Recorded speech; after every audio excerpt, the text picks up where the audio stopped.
Good morning everyone. Today we are going to discuss about oxygenation in meeting needs of patient. Okay. First we have to see introduction of oxygenation. Oxygenation is vital for metabolic processes in cells and therefore the function of tissues within the body, and the atmospheric content of oxygen within room air is only 21%, although this amount is adequate for healthy individuals. Those with certain diseases can benefit from an increased oxygen fraction in the gas they breathe, and which will increase the oxygen content of their blood. Okay. And after that, if oxygen therapy refers to the administration of supplemental oxygen as part of managing illness. If a person may suffer with any chronic illnesses or any respiratory discomfort will be there, in that persons we see inadequate supply of oxygen through lungs, and the person may inability to take breath also. So in that persons only we kept that oxygen, artificial oxygen. Okay.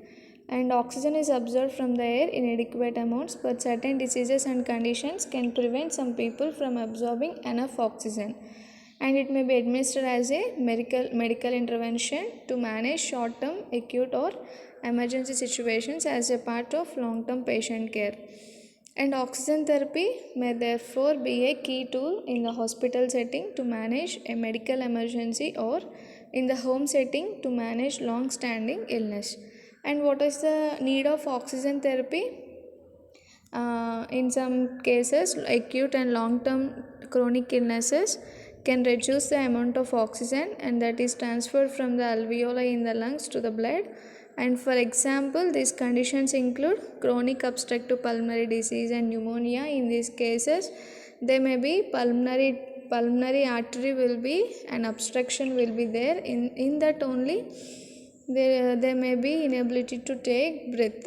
Okay, because of that obstruction the person may inability to take breath, and in people with these conditions oxygen therapy can help them function better and become more active.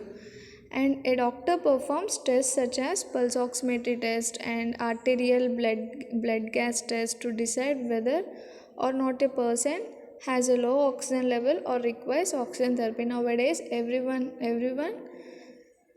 need oxygen. This corona because of this increase of the corona cases, and everyone must and should have pulse oximetry in their homes itself only. So what is the need of that pulse oximetry? What is the main function? To determine the oxygen levels in the body. And what is the normal level of oxygen? 100% or 98 to 100%. If the oxygen levels are less than 93 and 95%, the person may in dangerous condition, so the person may shifts to the hospital immediately. And after that, and low oxygen level and requires oxygen therapy, the person may need the oxygen therapy.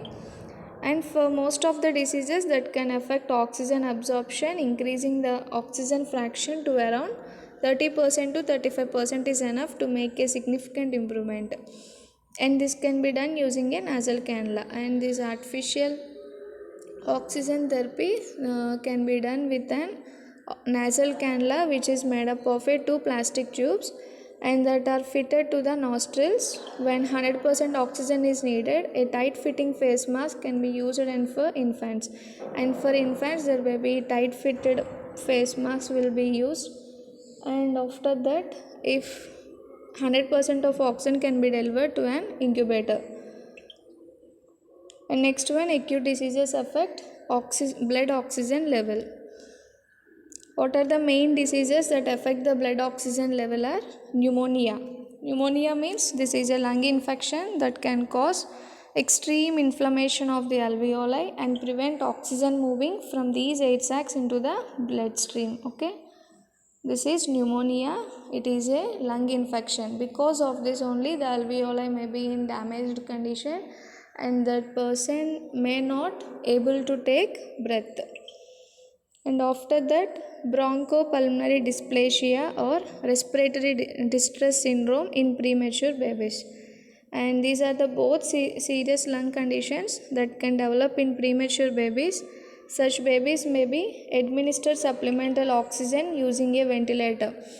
If the person may gone into the serious condition, the person may be in ventilator. Okay, ventilator cases, you see in ventilator cases in your postings. Okay, and a tube placed in the nostril or a nasal continuous positive airway pressure machine, and it is a continuous positive airway pressure machine.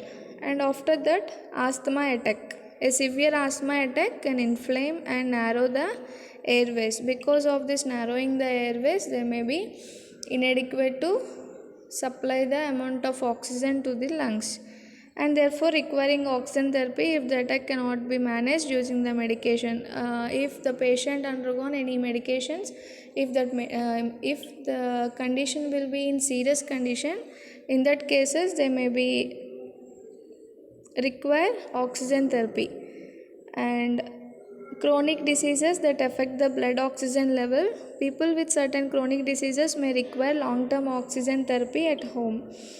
And examples of these conditions include following: cystic fibrosis and chronic obstructive pulmonary diseases, and late stage heart failure, and sleep apnea. What is meant by sleep apnea?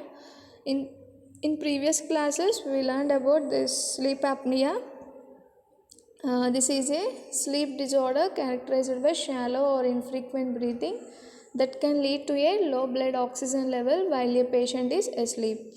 And chronic obstructive pulmonary disease means here permanent damage to the alveoli and that prevent oxygen from moving out of the alveoli and into the blood.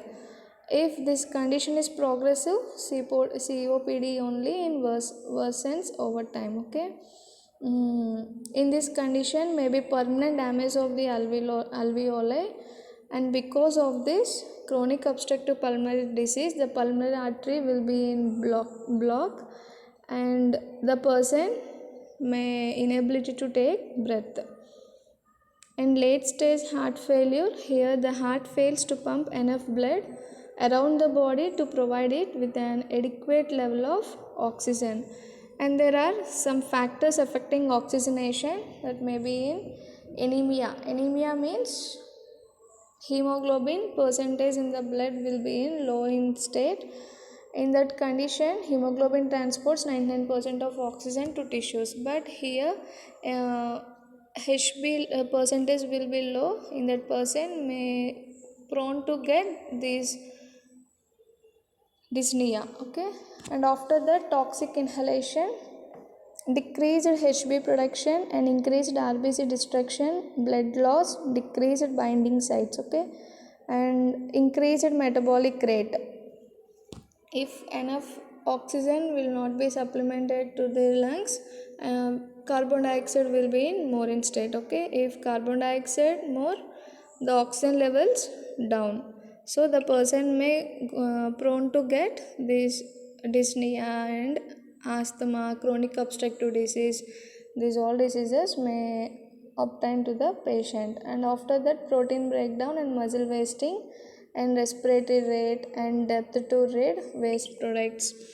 And aging also may affect that oxygenation, that means structural changes, any chest wall complaints and functioning alveoli and any defense mechanisms and response to hypoxemia and hypercapnia. What is meant by hypoxemia? Oxygen levels will be decreased, and hypercapnia means carbon dioxide levels increase in the blood, oxygen levels decrease in the blood and carbon dioxide levels increase in the blood. Okay, hypercapnia and hypoxemia. And after that, diseased, that means if the person may have any chronic and acute respiratory illnesses, that person may also got these effects. And decreased PCO2 producing alkalosis and increases Hb affinity for O2 held onto the RBCs. And respiratory risk factors increased age, nutrition, while cigarette smoking, and substance abuse, exercise, environmental pollution, stress or anxiety. In these conditions also there may be affected oxygen levels in the person. Okay, these are the factors affecting oxygenation. What are they? Anemia, toxic inhalation, and increased metabolic rate, aging, disease inspired O2 concentration, and hyperventilation. Okay, and here it is healthy lung and diseased lung. If the pleura may be infected and any sepsis formed in the lung, that lung will be damaged and there may be inadequate oxygen supply to the lung. Because of this only there may be chronic illness may get. Okay, and this is healthy lung. The pleura and lung condition also very good, and diaphragm also very good in state. Okay, and this is visceral pleural layer and this is parietal layer. And what is pulmonary ventilation? Ventilation of the lungs is accomplished through the act of breathing, inspiration and expiration. And adequate ventilation depends on several factors: clear airways, an intact central nervous system and respiratory system, an intact thoracic cavity and capable of expanding and contracting, and adequate pulmonary compliance and recoil. And after that, this is cough reflex and ciliary action. In after classes we learn about this cough reflex. And intrapleural pressure means the pressure in the pleural cavity surrounding the lungs. It always slightly negative in relation to atmospheric pressure. Okay, what is intrapleural pressure? The pressure which is in the created in the pleural cavity, that is known as intrapleural pressure. And intrapulmonary pressure means pressure within the lungs, always equalizes with atmospheric pressure. And intrapleural pressure, it may be opposites with atmospheric pressure. And intrapulmonary pressure, pressure within the lungs, and it always equalizes with atmospheric pressure. And what is inspiration? When the diaphragm and intercostal muscles contract, then increase the size of the thoracic cavity and the volume of the lungs increases, and decrease the intrapulmonary pressure. What is intrapulmonary pressure? Pressure within the lungs, and then air moves into the lung. This is inspiration. Okay, size of the thoracic cavity increases and diaphragm intercostal muscles contracted, then the volume of the lungs also increases, and intrapulmonary pressure, then air moves into the lung. This is about inspiration. And what is expiration? When the diaphragm and intercostal muscles are relaxed. And in inspiration, the diaphragm and intercostal muscles are contracted, and expiration, diaphragm and intercostal muscles are relaxed. The size of the thoracic cavity must be decreased, and here inspiration, size of the thoracic cavity increases and the volume of the lungs also decrease, and intrapulmonary pressure increases, then air moves out the lung. Okay, here in inspiration there may be in contract of diaphragm and intercostal muscles and increase the size of the thoracic cavity, and volume of the lungs increases, and intrapulmonary pressure decreases, and the air moves into the lung. And what is expiration? Here all will be in decreased state, but intrapulmonary pressure in increase, then air moves out the lung. Okay, this is about expiration. And what is inhalation and exhalation? In inhalation, diaphragm contracts, and exhalation, diaphragm relaxes. Okay, and what after that, alveolar gas exchange. Diffusion refers to the movement of oxygen and carbon dioxide between the air in the alveoli and the blood in the capillaries. The appropriate gas moves passively from an area of higher pressure or concentration to an area of lesser pressure or concentration. That means If the movement of the oxygen and carbon dioxide between the alveoli and capillaries, that may be in exchanges, will be there. In that conditions, from an area of higher pressure or concentration to an area of lesser pressure or concentration. And this is about diffusion. Okay, what is expiration and inspiration? In inspiration, the diaphragm intercostal muscles are contracted, and in expiration, the diaphragm and intercostal muscles are relaxes. Okay, and after that, when the pressure of oxygen is greater in the alveoli than the blood, oxygen diffuse into the blood. The PO2 in the alveoli is about 100 mm of Hg. And then whereas the PO2 in the venous blood of the pulmonary arteries is about 60 mm of Hg, therefore PO2 diffuse from the alveoli to the blood. By contrast, PCO2 in the venous blood entering the pulmonary capillaries is about 45 mm of Hg. Okay, this all are about diffusion. Okay, if the pressure of oxygen is greater in alveoli, if the pressure of oxygen is greater in alveoli than in the blood, the oxygen diffuse into the blood. Okay, then oxygen diffuse in the blood. And the PO2 means pressure of oxygen in the alveoli is about, and the pressure of oxygen is greater in the alveoli is about 100 mm of Hg. And then whereas PO2 in the venous blood of the pulmonary arteries is about 60 mm of Hg. That means and the PO2 in the alveoli is greater than the PO2 in the blood. Okay, venous blood, greater than the venous blood. For example, if the pressure PO2 of oxygen, PO2 is greater than in the alveoli than in the blood.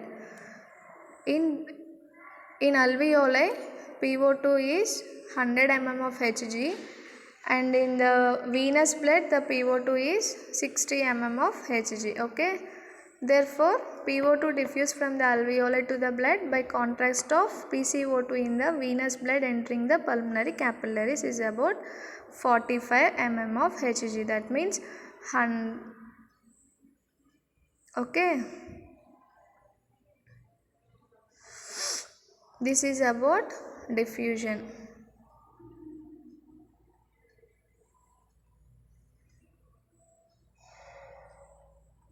And after that, here exhaled and inhaled.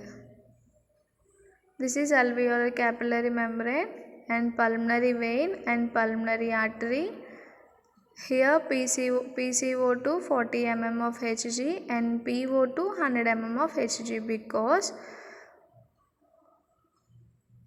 in PO2, that means pressure of oxygen in alveoli 100 mm of Hg, and PCO2 it may be 60 mm of Hg in blood. So the remaining is 40 mm of Hg. So 40 mm of Hg PCO2 and PO2 is 100 mm of Hg. Okay. And next one, what are the stages of hypoxia? Stages of hypoxia: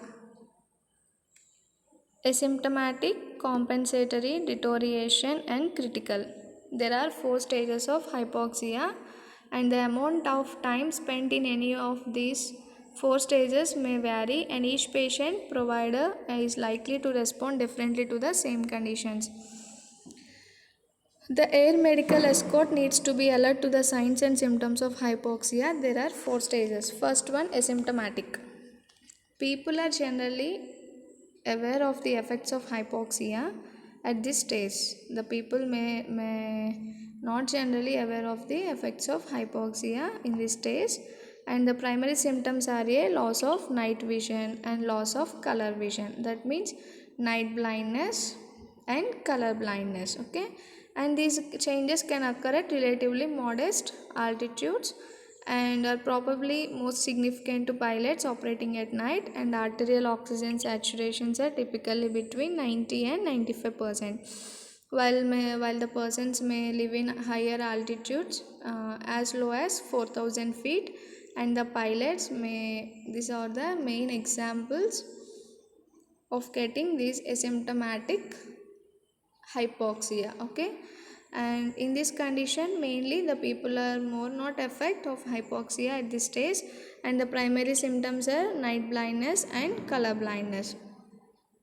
And after that compensatory stage, in healthy people this stage may occur at altitudes between 10,000, and this may be altered in altitudes. Okay, the people who are living higher altitudes, in that persons may see in this compensatory stage, and they are in healthy state, but the body generally has the ability to save off further effects of hypoxia by increasing the rate and depth of ventilation and cardiac output. And the arterial oxygen saturations during this phase are typically 80 to 90%. At this stage the oxygen levels are in 80 to 90% of oxygen levels maintained, and in asymptomatic 90 to 95% oxygen levels maintained, and in compensatory stage 80 to 90 oxygen levels are maintained. And after that deterioration or disturbance, in this state people are unable to compensate for the lack of oxygen. Unfortunately not everyone recognizes or experiences the signs and symptoms associated with this stage, and if they do not, they cannot take steps to correct the problem. And arterial oxygen saturations during this phase typically are between 70 to 80 percentage. Okay, 70 to 80 percentage of oxygen they may be maintained in this stage deterioration. And first stage is asymptomatic or indifferent stage. At this stage the people may not generally aware of the effects of hypoxia, but this stage the oxygen levels maintained at 95 percentage, 90 to 95 percentage. And compensatory stage, in healthy people this stage may occur at altitudes, and if there any depth of ventilation and cardiac output and effects of hypoxia by increasing the rate and depth of ventilation. And the oxygen levels maintained at this stage are 80 to 90 percentage. And after that deterioration, in this stage there may be lack of oxygen. If do not, they cannot take steps to correct the problem, and the main arterial oxygen saturations are 70 to 80 percentage. And after that critical, this is the terminal stage, and this is leading up to the death. Okay, people are almost completely incapacitated physically and mentally. People in this stage will lose consciousness, have convulsions, stop breathing, and finally die. In this stage we must observe in the peoples there may be loss of condition, loss of consciousness, and stop inadequate breathing pattern, and finally die. And there may be convulsions also be seen. Okay, and arterial oxygen saturations are less than 70 percentage. Okay, less than 70 percentage. And this is about stages of hypoxia. First stage will be asymptomatic or indifferent, compensatory, deterioration or disturbance, and critical.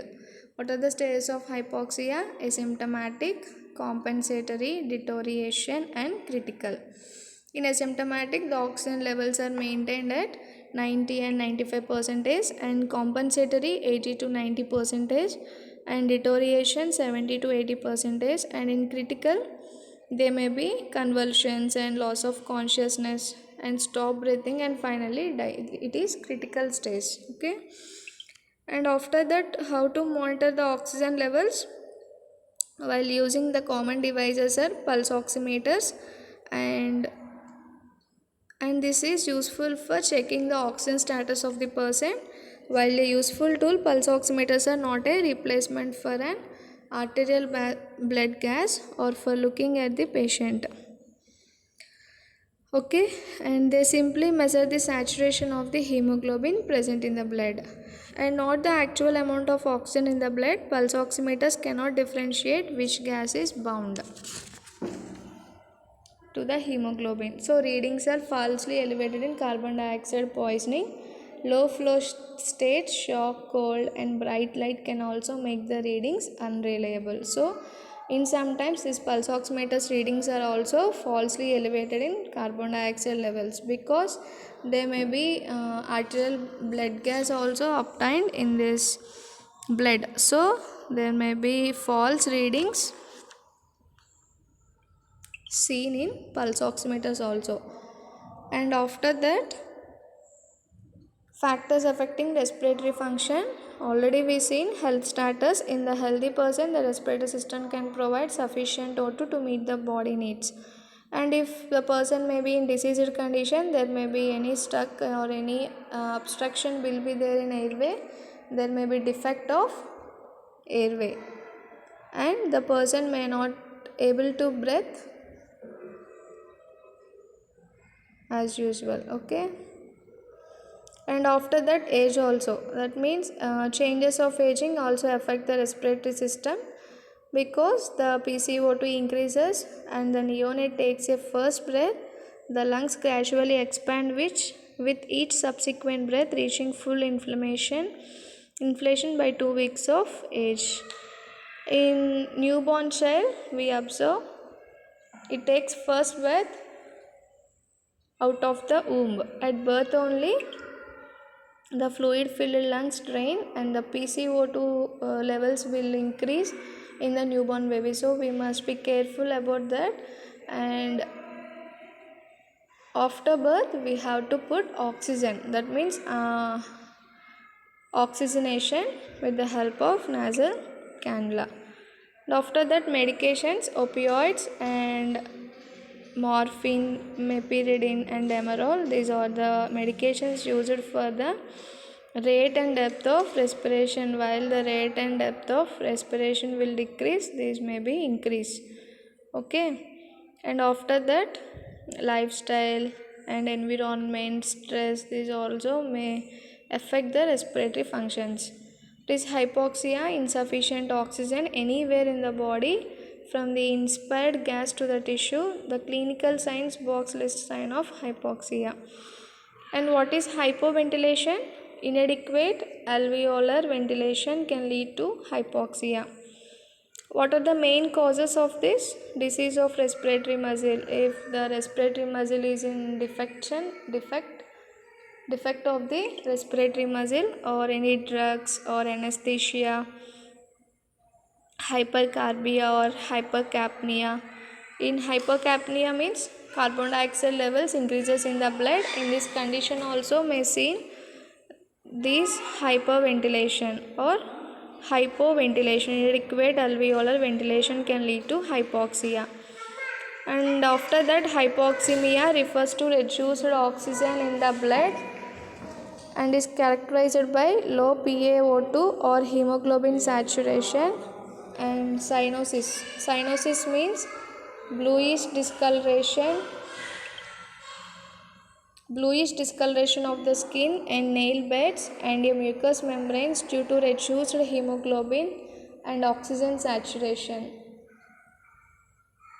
That means if the person may unable to get this blood, the person may appear discoloration of the skin and nail beds and mucous membranes. Okay, due to reduced hemoglobin oxygen saturation, there may be decreased oxygen saturation. The person may able to signs and symptoms are cyanosis, bluish discoloration of the skin and nail beds. And cyanosis requires these two conditions. The blood must contain about 5 grams or more of unoxygenated hemoglobin per 100 ml of blood, and the surface blood capillaries cannot be dilated. Must be dilated. Cyanosis means bluish discoloration of the skin and nail beds and a mucous membranes due to reduced hemoglobin and oxygen saturation. we see these signs and symptoms in the person. And this is a clubbed finger. One see the nail beds, you see this shaped, okay, clubbed finger. And this is normal finger and this is clubbed finger, okay. And this may be we observe in heart patients, okay. And altered breathing patterns refers to the rate, volume, rhythm and relative ease or effort of respiration. Upnea means is quite rhythmic and effortless. Tachypnea means rapid breathing rate, may seen in fever and metabolic acidosis, pain, hypercapnia and hypoxemia. These cases may see tachypnea. And bradypnea means slow rate. Is seen in clients who have taken drugs such as morphine, metabolic alkalosis, or have increased ICP, that means intracranial pressure. Example from brain injury patients we see bradypnea, that means decreased breathing rate. And hyperventilation is an increased movement of air into and out of the lungs, and the rate and depth of respiration increases and more CO2 is eliminated than is produced. And after that, Kusumal's breathing and Kinestrokes respiration. Very deep to very shallow breathing and temporary apnea causes ICP, intracranial pressure increases and congestive heart failure and overdose of certain drugs. This may causes, okay, Kinestrokes respiration. Very deep to very shallow breathing and temporary apneas. This is Kinestrokes breathing. Okay. And after that, Biot's respiration or clustered respiration, shallow breaths interrupted by apnea, may be seen in clients with central nervous system disorders. And this Biot's respiration may see in central nervous system disorders patient. And orthopnea means inability to breathe except in an upright or standing position. And dyspnea means difficult or uncomfortable breathing. Okay, and this is about introduction of oxygenation. There may be need of oxygen therapy. Who will need to take oxygen therapy? Who have acute and long-term chronic illnesses and who are inability to breathe, they may be need of oxygen therapy. And who are suffered with chronic obstructive pulmonary diseases and pneumonia, asthma patients, and nowadays the corona patients also may inability to take breath, okay. In that conditions there may be the virus who is spread into the lungs and they may be destroy the alveoli and inflammation, and that may causes pneumonia in some patients we see, and black fungus. These are all the respiratory conditions. Only because of this only the person may not be able to get enough oxygen to take breath, okay. And what are the acute diseases affect blood oxygen level? Pneumonia, bronchopulmonary dysplasia and asthma patients, and chronic obstructive pulmonary diseases and cystic fibrosis and sleep apnea. And what are the factors affecting oxygenation? First one, age and anemia, toxic inhalation, increased metabolic rate, and hyperventilation, respiratory risk factors, okay. And this is about an introduction of oxygenation and who will need the oxygen therapy and what are the diseases undergoing. This will be we discuss in this class. And what are the stages of hypoxia? Asymptomatic, compensatory and deterioration and critical. And how the oxygen levels will be monitored in pulse oximeters and arterial blood gas analysis. And after that